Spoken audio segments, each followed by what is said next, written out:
Olá pessoal, tudo bem com vocês? Bem-vindos a mais uma revisão de História. Eu sou a professora Zilmar e a aula de História começa agora.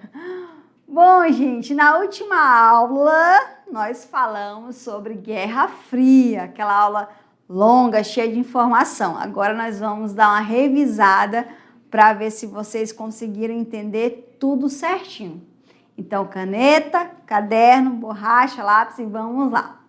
Bom, nós aprendemos que a Guerra Fria começa em 1945 e acaba em 1991 com o fim da União Soviética, certo? Mas por que Guerra Fria?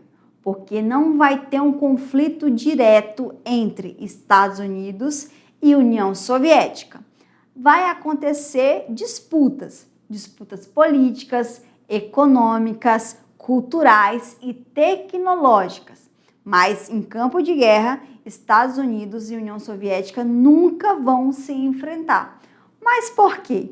Porque tanto Estados Unidos quanto União Soviética possuíam bombas atômicas. Então não fazia muito sentido ir para uma guerra, porque senão o mundo ia ser destruído. E no final ninguém não ia ganhar absolutamente nada, porque todo mundo ia estar literalmente morto, pessoal, certo? Então, dito isto, falei também sobre a divisão da Alemanha para evitar que os alemães fizessem uma revanche e fossem tentar uma terceira guerra.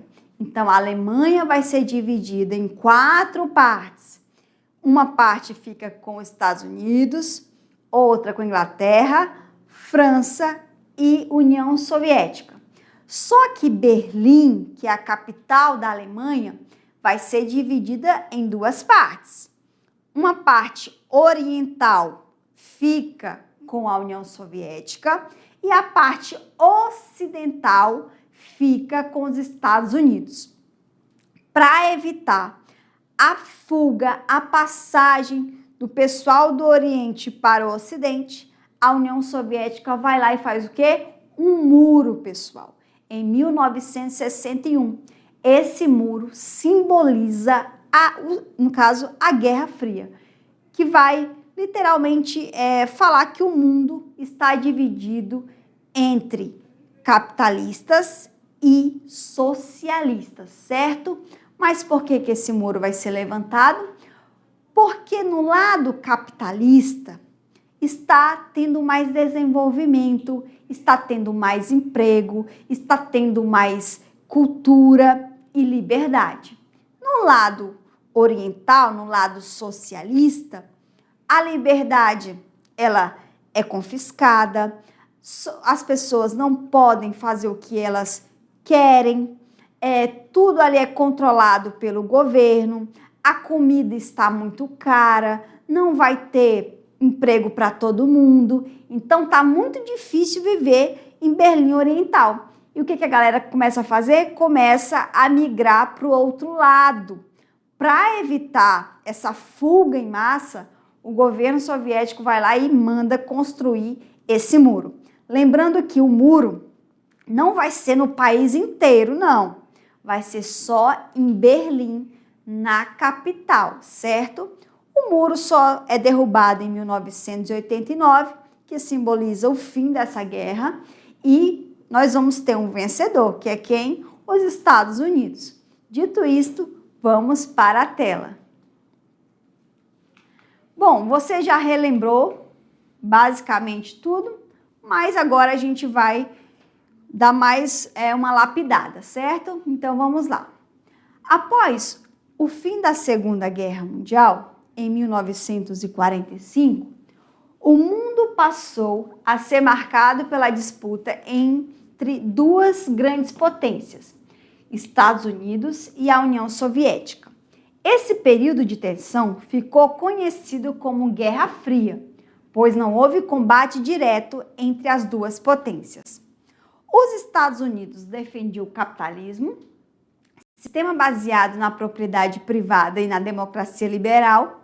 Já a União Soviética defendia o socialismo, sistema baseado na distribuição igualitária de renda e com um partido único no poder.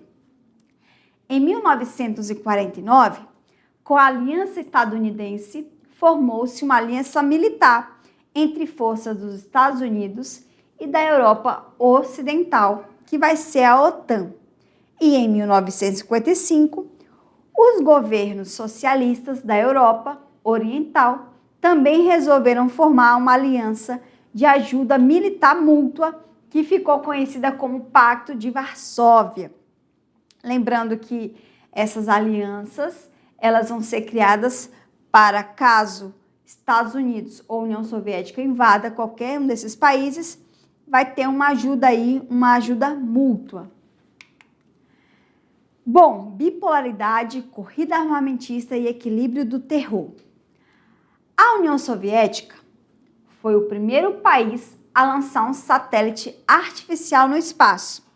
Tratava-se do Sputnik, lançado em 1957. Em 1961, os soviéticos promoveram o primeiro voo espacial tripulado por um astronauta. A bordo da nave Vostok 1, Yuri Gagarin foi o primeiro homem a ir para o espaço. Já em 1969, os Estados Unidos enviou o primeiro astronauta à Lua. Ao caminhar no solo lunar, Neil Armstrong disse: "Este é um pequeno passo para o homem, mas um grande salto para a humanidade." O clima de rivalidade da Guerra Fria, somando aos interesses dos setores bélicos, levou à chamada corrida armamentista e espacial. Essa corrida, essa disputa vai ser entre Estados Unidos e União Soviética, onde o país que alcançasse coisas jamais vistas era o grande vencedor. E aqui nós tivemos o homem que foi para o espaço, nós temos aqui satélites que foram lançados, nós temos também o homem que foi para a Lua. Então, tudo isso aí, pessoal, é disputa por influência, certo? E aí nós vamos ter aqueles conflitos que vão ser financiados de forma indireta ou direta pelos Estados Unidos e União Soviética. Nós vamos ter aqui as guerras de procuração. Os países, eles não vão se enfrentar, Estados Unidos e União Soviética, porém vão financiar guerras em outros territórios. Uma dessas guerras é a Guerra da Coreia, de 1950 a 1953, onde a Coreia do Norte recebeu apoio da União Soviética e da China, enquanto a Coreia do Sul foi apoiada pelos Estados Unidos e seus aliados. O conflito terminou com a divisão da Península Coreana, ou seja, foi uma guerra totalmente inútil, onde o resultado foi essa divisão que dura até hoje. Um outro exemplo, nós temos o Vietnã, pessoal, que foi uma guerra que durou 20 anos, que foi uma guerra sangrenta, na qual Estados Unidos apoiaram o Vietnã do Sul contra o Vietnã do Norte, que era socialista, e recebeu apoio soviético e chinês. Essa guerra se tornou um dos conflitos mais violentos e marcantes da Guerra Fria.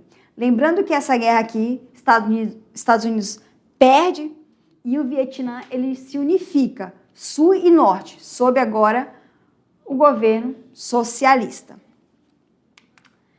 E aí nós vamos ter também as disputas políticas, econômicas e culturais entre esses blocos. A Guerra Fria, ela não foi apenas um conflito militar, também houve uma intensa disputa política e econômica entre esses blocos. A disputa ocorreu no campo cultural e ideológico.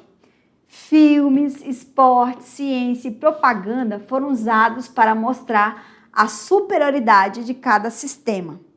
Olimpíadas, conquistas espaciais e avanços tecnológicos eram vistos como símbolo de prestígio político. E aí no campo militar, nós temos as alianças, que é a OTAN, e também o Pacto de Varsóvia, que era aquela aliança militar de ajuda mútua entre os países. Bom, pessoal, dito isso, tenho certeza que você relembrou tudo que foi falado na última aula e que você está preparado, pois agora começa o nosso exercício. Então, vamos lá!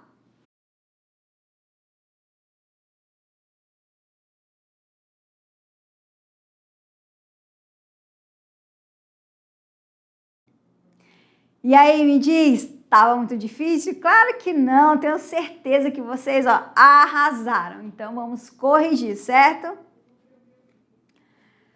Vamos lá para a primeira questão. Após a Segunda Guerra Mundial, o mundo passou a ser marcado pela rivalidade entre duas grandes potências, Estados Unidos e União Soviética. Esse período ficou conhecido como Guerra Fria por quê? A. Houve uma guerra direta entre as duas potências durante todo o período. B. Foi um conflito caracterizado principalmente por disputas políticas, ideológicas e militares, sem confronto direto entre as superpotências. C. Ocorreu apenas na Europa e não afetou outras regiões do mundo. D. Representou o fim das disputas entre capitalismo e socialismo. E. Foi uma guerra travada exclusivamente por meio de conflitos nucleares.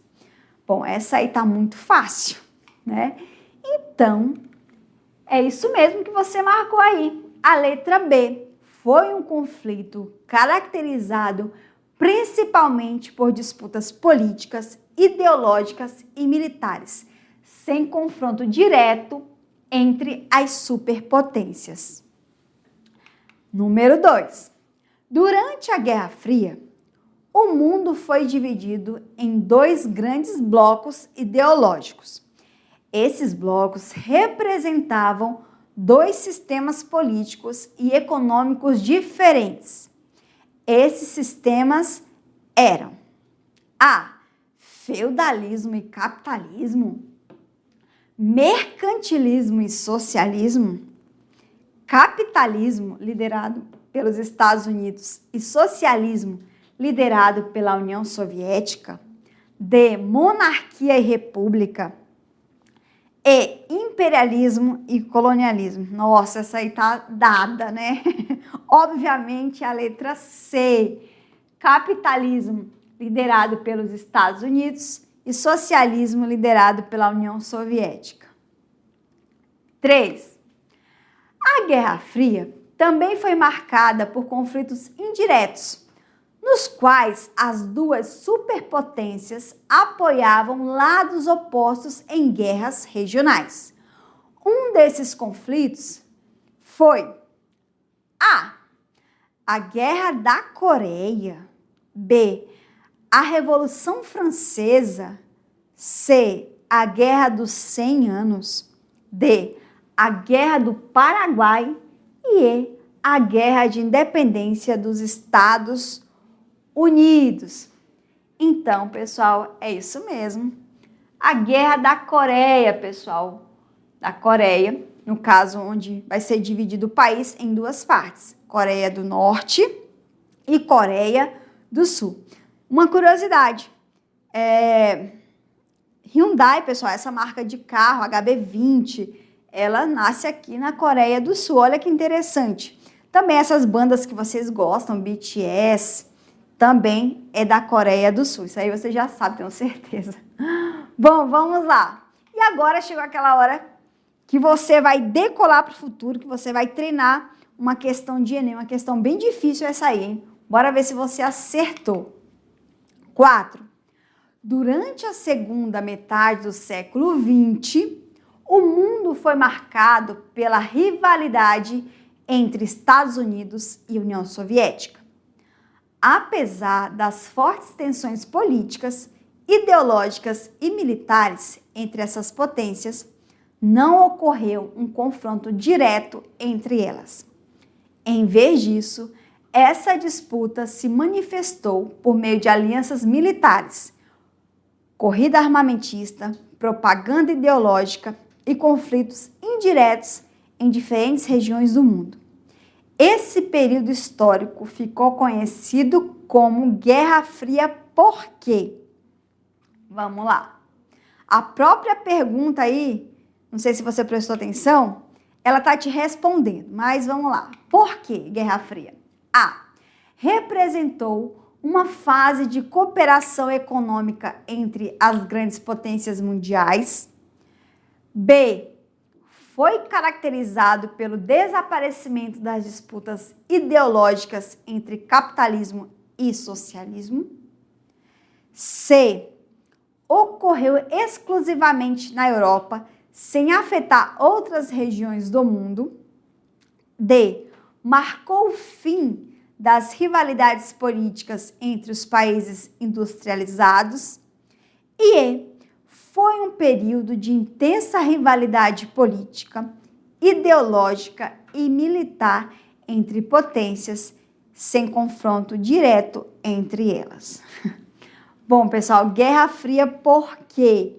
Porque não vai ter um confronto entre Estados Unidos e União Soviética.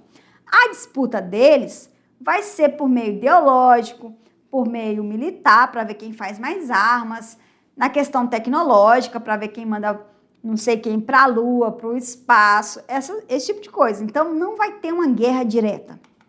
Então, obviamente, é a letra E. Foi um período de intensa rivalidade política, ideológica e militar entre potências, sem confronto direto entre elas. Bom, pessoal, entender Guerra Fria é pré-requisito para os próximos assuntos que nós vamos ver. Por exemplo, ditadura militar no Brasil, que está chegando, não só no Brasil, mas também na América Latina inteira. Então, espero muito que vocês tenham aprendido, que vocês tenham gostado das curiosidades, que você tenha gostado da aula, certo? Mas não fique triste, a nossa aula está chegando ao final, mas a próxima aula tem mais. Não perca, não falte, certo? Então é isso, um grande beijo e tchau!